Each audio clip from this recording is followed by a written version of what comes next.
Welcome back. There is a live look outside from the Oregon coast. It's a beautiful day out there. That's our Inn at Spanish Head Resort Hotel camera in Lincoln City.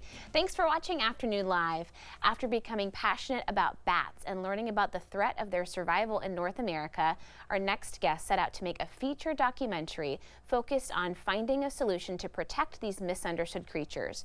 Here to share more, we welcome award-winning filmmaker and the director of The Invisible Mammal, Kristin Tieche. Thank you for joining us today. Thank you for having me. Tell me about what sparked your love and interest for bats in the first place. Well, I was a film student in upstate New York, and there was a pub on campus where we would go sit out at night and have beers and burgers.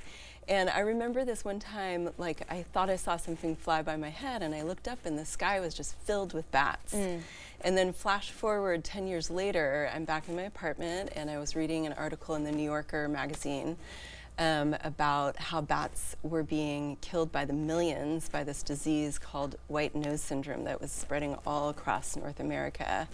And the epicenter of this disease was in upstate New York, where I had gone to grad school. And so I immediately thought about these bats that I encountered when I was sitting out at this pub, and I thought, you know, are the students now able to go out and experience this, you know, phenomenon, this natural phenomenon, the way that I did? And so that's what set me on my journey. Immediately after reading this article, I thought, I think I should make a film about this. And so here we are, many years later. Well, it takes many years to make a project like this all come together. Tell me a bit about The Invisible Mammal, the film. You're kind of following the threats facing bats and also the people that are working to find these solutions. Yes. So in 2019, I reached out to Dr. Winifred Frick, who's the chief scientist of Bat Conservation International, and I told her that I wanted to make this film about bats and white nose syndrome. And she told me that she had this project that she was just launching that year in the Michigan Upper Peninsula. And the project was called Operation Fat Bat. And so the idea behind this, it was a pilot project back then, is that if you fatten up the bats before they go into hibernation, they have a better chance at surviving the effects of white nose syndrome. Can you tell us more about what white nose syndrome is and why it's so harmful? Yeah, sure. So white nose syndrome is a disease that's caused by a fungus, and the fungus is called Pseudogymnoascus destructans. Oh my goodness. Called PD for short. Okay. And so sometimes bats can have the fungus, but they don't succumb to the disease. The bats that hibernate typically are more at risk of dying from white nose syndrome, because what happens is that while they're hibernating, that's when the disease or the fungus spreads inside their hibernacula, the caves and the mines where they hibernate. And the fungus causes the bats to wake up during hibernation, depleting them of their fat reserves and their energy reserves. And then when they wake up, they're hungry and they want to go eat, but it's not springtime yet, and there's no bugs to eat. So they end up dying from starvation. Wow. Okay, and I think a lot of people don't realize just how important bats are to our agriculture really in this country. Right, right. So bats save agriculture and farmers billions of dollars a year just in the United States alone. Bats are a natural form of pest control. So they eat the insects that would eat the crops, and so many farmers depend on bats in North America to help them and save them money.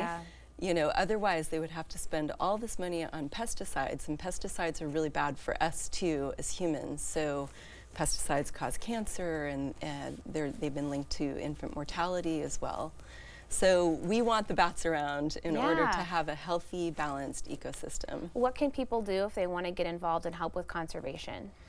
Well, the first thing that they can do is they can help us make this film. So we're hoping this film is going to make a big splash, and people are going to start appreciating bats in a way that they never did before. You know, most people have no idea that bats are all around us all the time, providing these free ecosystem services like pest control, pollination, and seed dispersal.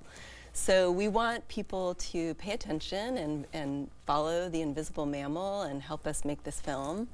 And by helping us make the film, they're also going to be helping the scientists like Dr. Winifred Frick of Bat Conservation International, who are doing the boots on the ground work to help save the bat species in North America, specifically the ones that are dying from white nose syndrome. Okay, tell us about your event that you have here locally. Sure. So tomorrow night, Wednesday the 31st at 6:30 p.m., we're going to be doing a fundraising event here in the city at Vivian Culinary Books, which is on Alberta Street.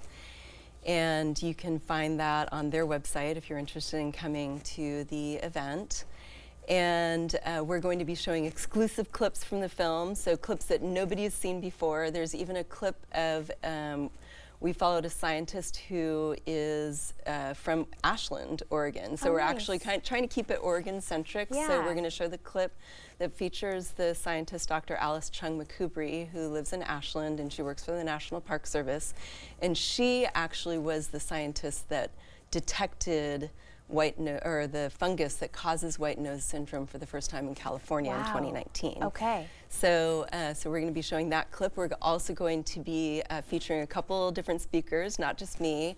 Heidi Zimmerman, who is a Portland resident, and she's the editor of the film, The Invisible Mammal, and Wendy Borman, who's a consulting producer and also a member of Women in Film Portland. What a great opportunity for our viewers to get involved and get to chat with you a bit. Thank you so much for spending some time with us today. Thank you for having me. Of course, let everybody know all those details again. You can learn more about bats and conservation while supporting the upcoming feature documentary, The Invisible Mammal.